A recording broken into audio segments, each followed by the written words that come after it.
All this time we've been together. Si Janie Frick ay isang Amerikanang mang-aawit ng country music na sumikat noong dekada 80. Siya ay ipinanganak noong December 19, 1947 sa South Whitley, Indiana. Noong kanyang kabataan, nagpakita na si Janie ng interes sa musika. Nagsimula siya sa local singing competitions at umawit sa iba't ibang mga pagtitipon. Sa kalaunan, natanggap siya bilang background singer para sa ilang mga kilalang music hero, tulad ni Johnny Duncan at Charlie Rich. Noong 1975, naitala ni Janie ang kanyang unang record deal sa Columbia Records. Sa kanyang pagpirma, nagsimula ang kanyang professional singing career. Ang kanyang unang dalawang album ay hindi gaanong sumikat at hindi nakakuha ng malaking atensyon sa publiko. Subalit, sa kanyang ikatlong album na may pamagat na Sleeping with Your Memory, ay unti-unting nakilala ang kanyang boses, at nagsimula na nga ang kanyang inaasam na tagumpay.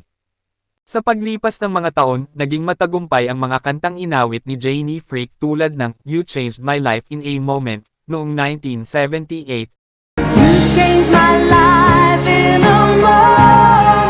at I Loved You All the Way, noong 1978 pa rin, at marami pang iba. All this time we've been together. Naglabas din siya ng mga duet kasama ang iba't ibang mga artistang tulad ni Merle Haggard at Johnny Duncan.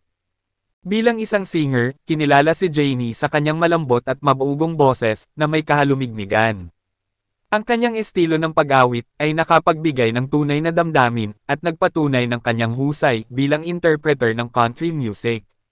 Nagawang mapaabot ni Janie ang kanyang sarili sa tuktok ng mga chart ng country music at naghatid ng mga hit songs sa loob ng ilang taon. Bukod sa kanyang tagumpay sa musika, masyadong pribado ang buhay ni Janie, kaya hindi masyadong detalyado ang nangyari sa buhay niya. Mahusay siyang magpanatili ng kanyang pagiging pribado na nagtatakip ng ilang mga yugto ng kanyang buhay. Patuloy pa rin siyang nagtatanghal at nagpapakita ng kanyang talento sa music industry. Sa kabuuan, si Janie Frick ay isang matagumpay na singer ng country music na may malambot at kahalumigmigan ang boses. Bagamat may pagkamahiyain, nagawa niyang maakit ang maraming tagapakinig, at ipahayag ang kanyang sariling style sa pamamagitan ng musika. You changed my life in a moment. All this time